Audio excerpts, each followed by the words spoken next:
mi-am dat seama lucrând la domiciliu că impactul, da, este strict acolo, cu copilul cu care lucrezi. Însă, în momentul în care am făcut și formarea asta în afara țării, am realizat că dacă voi continua doar așa, doar unul la unul, copiii cu care aveam eu timp să lucrez zi de zi, impactul ar fi fost uh, cu un număr mic de copii. Aș fi putut să contribui și să ajut foarte puțini copii.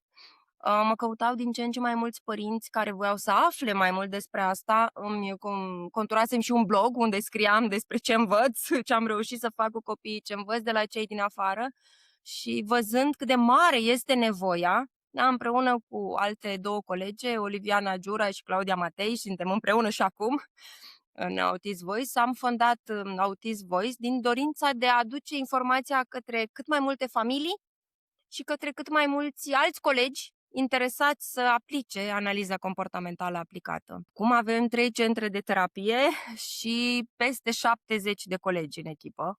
Și anul ăsta facem și 18 ani. Suntem majori.